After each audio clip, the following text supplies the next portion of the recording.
जी मैं ठीक हूँ। हाँ, आप कैसे हैं बेटा? अरे माँ बाद में बात करता हूँ, मम्मी से बात कर रहा हूँ। तुम्हारे लिए क्या हुआ? मैं एक दो दिन से देख रही हूँ आप बहुत परेशान हो। माँ ना आजकल मुझसे ढंग से बात नहीं करती। जब भी मैं माँ से बात करने जाता हूँ माँ मुझे इग्नोर कर देती है। मुझे माँ से बात करनी पड़ेगी, पता नहीं माँ को क्या हो गया। मैं कल मायके जा रही हूँ, आप ना जब मैं कल चली जाऊंगी आप माँ से बात कर लेना, ठीक है? मुझे आपके हाथ की बनी हुई चाय पीनी है, वो भी अदरक वाली।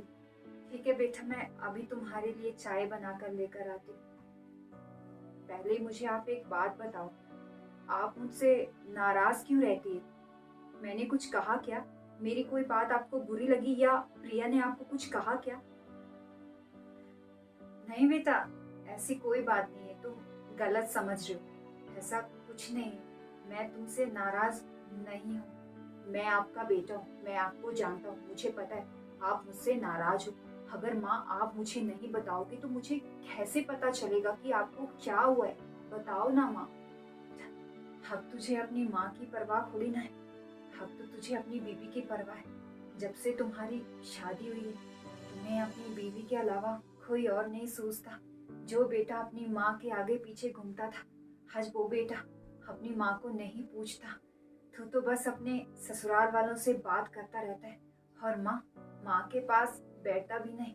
अब तो बस तुम्हें हर जगह अपनी बीवी और उसके परिवार वाले ही दिखते हैं, अपनी माँ नहीं दिखती। ये बात है माँ, मैं तो वही कर रहा हूँ जो आपने मुझे समझाया था। भूल गई? मैं याद दिलाता हूँ माँ, जब मेरी और प्रिया की शादी हुई थी तो आपने मुझे क्या समझाया था कि प्रिया की जिम्मेदारी अब तुम्हारे ऊपर है। वो अपना घर छोड़कर यहाँ आई है, उसे प्यार और अपनापन देना है और हाँ ससुराल वालों का भी सम्मान करना है। माँ मैं वही कर रहा हूँ जो आपने मुझे समझाया था। एक और बात याद कर, जब दीदी की शादी हुई थी तो दीदी अपना पूरा वक्त अपने पति और ससुराल वालों को देती थी। जिम्मेदारियां निभाने के चक्कर में वो आपसे बात नहीं कर पाती थी, फिर भी आप उनसे नाराज नहीं होती थी। उल्टा दीदी को समझाती थी कि अब तुम्हारे ऊपर दो दो घर की जिम्मेदारी है, मुझे शिकायत का मौका नहीं आना चाहिए। माँ, और जब जीजा जी आपको फोन करते थे तब आप कितना खुश होते थे। अब ये सब मैं कर रहा हूँ तो मुझ में इतना फर्क क्यों माँ?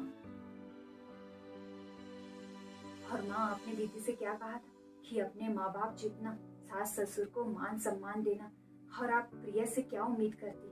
यही ना कि मैं भी अपने सास ससुर को उतना ही सम्मान दूं जितना मैं आपको देता हूँ। माँ फिर मुझसे ये नाराजगी क्यों?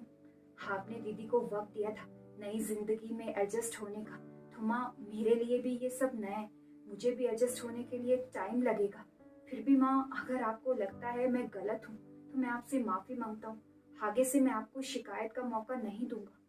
नहीं बेटा, गलती तुम्हारी नहीं, गलत तो मैं समझ बैठी। जिस तरह हम बेटी को एडजस्ट होने के लिए वक्त देते हैं उसी तरह बेटे को भी एडजस्ट होने के लिए वक्त देना चाहिए। गलत तुमने, गलत मेरी सोच है।